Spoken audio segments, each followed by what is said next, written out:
नमस्कार दोस्तों, मेरे चैनल भक्ति भाव टीवी में आपका स्वागत है।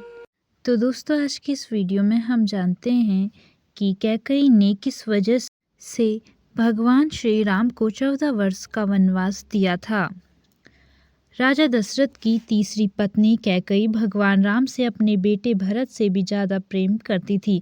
उन्हें राम से बहुत आशाएं थी। जब कैकई ने भगवान राम से 14 वर्षों का वनवास मांगा था, तब सबसे ज़्यादा भरत हैरान हुए थे, क्योंकि वह जानते थे कि माता राम से कितना प्रेम करती है। लेकिन आपको जानकर हैरानी होगी कि देवताओं ने कैकई से यह काम क्यों करवाया था। इसके पीछे एक रोचक कथा है।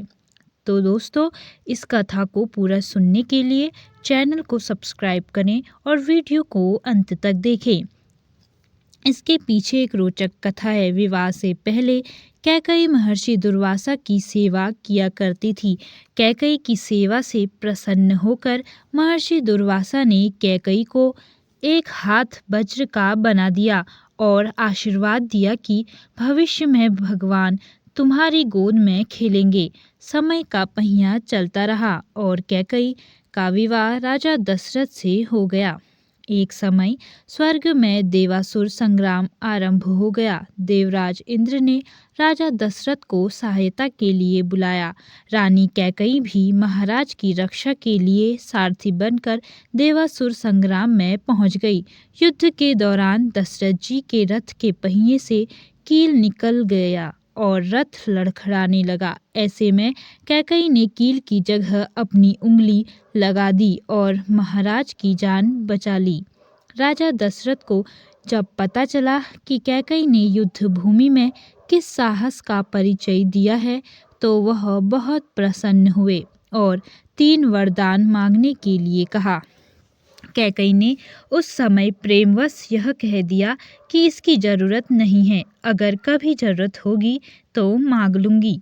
कैकई ने राजा दशरथ को इसी वरदान के जाल में फांसकर और राम के लिए 14 वर्ष का वनवास मांग लिया। लेकिन 14 वर्ष के लिए वनवास क्यों मांगा? इसके पीछे कई राज हैं।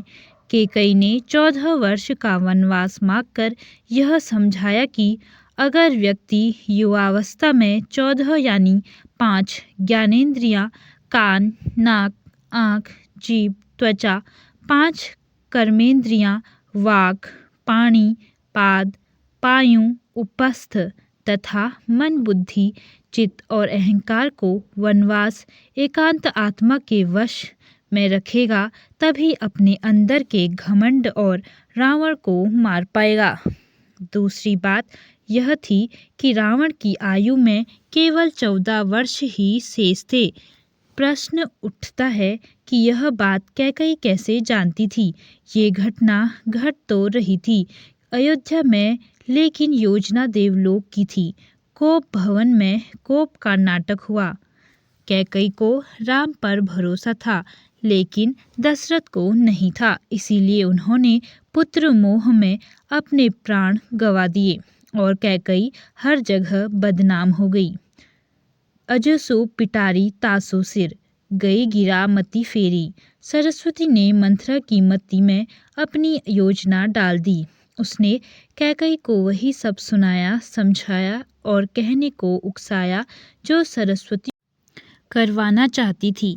इसके सूत्रधार स्वयं श्री राम थे। उन्होंने ही यह योजना तैयार की थी। माता कैकई यथार्थ जानती है।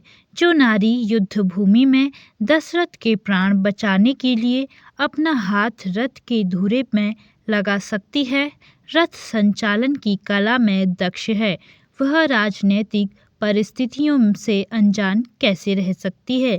कैकई चाहती थी कि मेरे राम का पावन यश 14 भुवनों में फैल जाए, और यह बिना तप और बिन रावण वध के संभव नहीं था। कैकई जानती थी कि अगर राम अयोध्या के राजा बन जाते तो रावण का वध नहीं कर पाएंगे, इसीलिए वन में तप जरूरी था। कैकई चाहती थी कि राम केवल अयोध्या के ही सम्राट न बनकर रह जाएं, वह विश्व के समस्त प्राणियों के हृदयों के सम्राट भी बने। इसके लिए राम को अपनी साधित शोधित इंद्रियों तथा अंतकरण को तप के द्वारा तदर्थ सिद्ध करना होगा। देवलोक में बनाई गई इस योजना का केंद्र राक्षस का वध था। महाराज अरण्य के उस श्राप का समय पूर्ण होने में 14 ही वर्ष शेष थे। जो श्राप उन्होंने रावण को दिया था कि मेरे वंश का राजकुमार तेरा वध करेगा, जिससे भगवान राम ने रावण का वध किया और देवलोक की योजना पूरी की। रामायण और महाभारत दोनों में ही 14 वर्ष वनवास की बात हुई है। रामायण में भगवान को 14 वर्ष का वनवास भोगना पड़ा था, जबकि महाभारत में पांडवों को 13 वर्ष का वनवास और 1 वर्ष का अज्ञातवास में गुजरना पड़ा था। दरअसल इसके पीछे ग्रह गोचर भी मानते हैं। उन दिनों मनुष्य की आयु आज के ज़माने से काफ़ी ज़्यादा होती थी, इसीलिए ग्रहों की दशावधि भी ज़्यादा होती थी। शनि चालीसा में लिखा है, राज मिलत बन राम ही दीना, कैकई की मति हरि लीन्हा। यानी शनि की दशा के कारण कैकई की मति मारी गई और भगवान राम को शनि के समयावधि में वन भटकना पड़ा और उसी समय रावण पर भी शनि की दशा आई और वह राम के हाथों मारा गया। यानी शनि ने अपनी दशा में एक को कीर्ति दिलाई तो दूसरे को मुक्ति। तो दोस्तों, कैसी लगी आपको यह जानकारी? कमेंट करके ज़रूर बताएं और ऐसी ही बहुत सारी कहानियों, कथाओं और जानकारियों को सुनने के लिए मेरे चैनल को सब्सक्राइब करें। धन्यवाद।